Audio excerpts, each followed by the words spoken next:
கிறிஸ்துவுக்குள் பிரியமானவர்களே, இந்த நாளுக்கான மாலை நேரமன்னா அப்போஸ்தலனாகிய யோவான் எழுதின முதலாம் நிருபம் 5வது அதிகாரம் 17வது வசனம். 1 யோவான் 5:17. 1 John 5:17.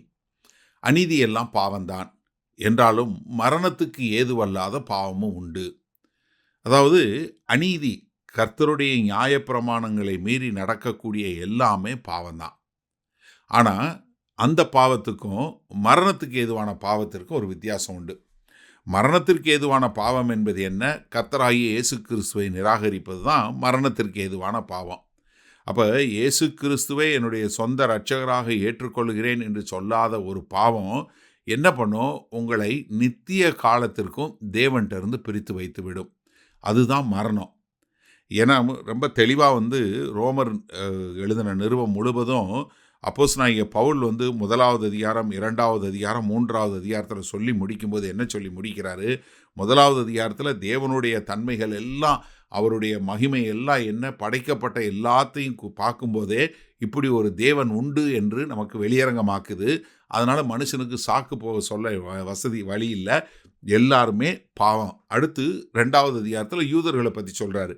நீங்கள் பிரமாணங்கள் வைத்திருக்கிறீங்க, இந்த பிரமாணங்கள் எல்லாம் வைத்து கொண்டு பிரமாணங்களை மற்றவங்களுக்கு போதிக்கிறீங்க, ஆனால் அந்த பிரமாணங்களை கடைப்பிடிக்கிறதுல இது எல்லாம் பாவம்தான் அப்படின்னு சொல்லி 3வது அதிகாரத்தை சொல்லும்போது புறஜாதியாரும் சரி யூதர்களும் சரி எல்லா மனுஷரும் பாவம்தான்.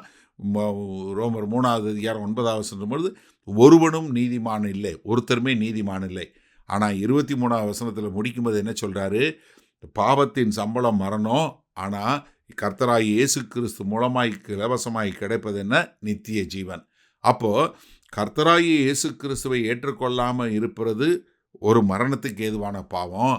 ஆனால் மீதி எல்லா அநீதியும், தேவனுடைய நியமங்களுக்கு தேவனுடைய கற்பனைகளுக்கு மீறி நடக்கக்கூடிய எல்லாமே பாவம்தான். அந்த பாவத்துக்கு நீங்கள் கர்த்தர்கிட்ட போய் கேட்கும்போது அந்த பாவங்களை தன்னுடைய இரத்தத்தினால் கழுவி உங்களை நீதிமானாக மாற்றுவார். ஏன்னா இதே 1 யோவான் 3வது அதிகாரத்தை 4வது சொல்லும்போது, பாவம் செய்கிற எவனும் நியாயப்பிரமாணத்தை மீறுகிறான், நியாயப்பிரமாணத்தை மீறுகிறதே பாவம். அதனால தான் அவர் நம்முடைய பாவங்களை சுமந்து தீர்க்க வெளிப்பட்டார் என்று அறிவீர்கள், அவரிடத்தில் பாவமில்லை, அவரில் நிலைத்திருக்கிற எவனும் பாவம் செய்கிறதில்லை, பாவம் செய்கிற எவனும் அவரை காணவும் இல்லை, அவரை அறியவும் இல்லை. அப்போ என்ன? நியாயப்பிரமாணத்தை மீறுவது எல்லாமே அநீதி, அநீதி எல்லாம் பாவம்தான்.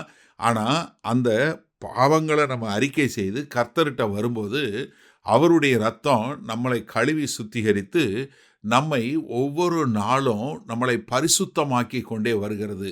நாம் ஒவ்வொரு நாளும் இந்த வசனங்களை கேட்குறோம், அந்த வசனங்களுக்கு அடிப்படையில் நம்ம கீழ்ப்படுகிறோம்.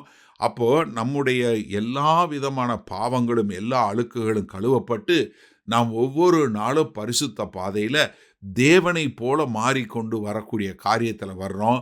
அதனால இந்த பாவம் என்ன? மரணத்துக்கு ஏதுவல்லாத பாவம். சரி, இந்த நாளில் இந்த வசனத்தை நம்ம எப்படி எடுத்துக்கொள்வது? அதாவது நம்ம கிறிஸ்தவர்கள் என்று சொல்கிறவங்க என்ன? மரணத்திலிருந்து மீட்டெடுக்கப்பட்டு நித்திய வாழ்வு பெற்றுட்டீங்க இல்லையா? ஏன்னா ஒன்றான மெய் தேவனையும் அவருடைய குமாரனை அறிந்து கொள்வதே நித்திய ஜீவன். யோவான் 17வது அதிகாரம் 3வது வசனம். அப்போ நமக்கு அவருடைய கிருபையினால் இரக்கத்தை கொண்டு நம்ம மீட்கப்பட்டோம், நம்ம ரட்சிக்கப்பட்டோம். இன்னைக்கு நம்ம கர்த்தருடைய சன்னிதானத்தில் இருக்கக்கூடிய ஒரு மகிமையை பெற்றோம். ஆனாலும் இந்த சரீரத்தில் நமக்கு தேவனுடைய பிரமாணங்களுக்கு எதிராக வேலை செய்கிற ஒரு வல்லமை இந்த அவயவங்களில் இருக்குது. அப்போது நான் கர்த்தருக்கு ஒரு நல்ல உகந்த பாத்திரமாய், கர்த்தருக்கு ஒரு நல்ல ஒரு மகனாய் மகளாய் வாழ்வதற்கு என்ன? என்னுடைய பாவங்களை நான் அறிக்கை செய்து கர்த்தருக்கு என்று வாழக்கூடிய மகனாய் வர வேண்டும். அப்போ மரணத்துக்கு ஏதுவல்லாத ஒரு பாவம் என்று சொல்லக்கூடிய பாவங்கள் நிறைய இருக்கிறது. ஏன்னா நியாயப்பிரமாணத்தை எல்லாத்தையும் மீறக்கூடியது. பொய் பேசாத, பெருமை கொள்ளாத, நடிக்காத.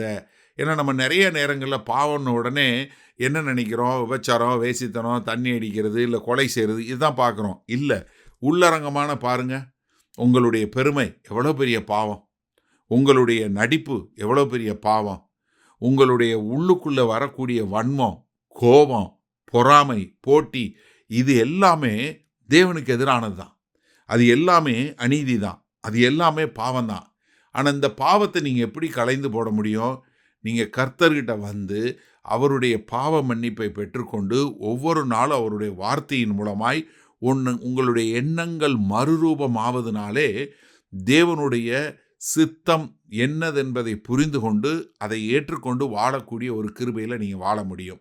அப்போ பரிசுத்தமாகுதல் என்பது ஒவ்வொரு நாளும் நடந்து கொண்டே இருக்கணும். நீங்கள் மரணத்திலிருந்து மீட்கப்பட்டு நீதிமான ஆயிட்டீங்க. அப்படிப்பட்ட நீதிமானா நீங்கள் தொடர்ந்து வாழ்வதற்கு கர்த்தர் உங்களுக்கு கிருபை பாராட்டுவாராக. பல்லபிதாவே, இந்த அருமையான நல்ல நாளுக்காய் நன்றி. நாங்கள் மரணத்திலிருந்து விடுபட்டு ஜீவனை பெற்றுக்கொண்டோம். ஆனாலும் இந்த பாவமான சரீரத்தில் வாழும்போது எங்களுக்கு வரக்கூடிய எல்லா விதமான பாவமான காரியங்களை மேற்கொள்ளக்கூடிய ஒரு பரிசுத்த ஆவியினுடைய ஒத்தாசை உண்டாகட்டும். நாங்கள் ஒவ்வொரு நாளும் உம்முடைய வார்த்தையை கேட்டு அதன்படி எங்களை பரிசுத்தமாக்கி கொண்டே வாழக்கூடிய ஒரு கிருபையில் வாழ எங்கள் தேவன் கிருபையும் இரக்கமும் பாராட்ட வேண்டுமாய் இயேசு கிறிஸ்துவின் மூலம் ஜெபிக்கிறோம் வல்ல பிதாவே, ஆமேன். கர்த்தர் உங்களை ஆசீர்வதிப்பாராக. நாம் நாளை காலை தினசரி தியானத்தில் சந்திப்போம். Good night.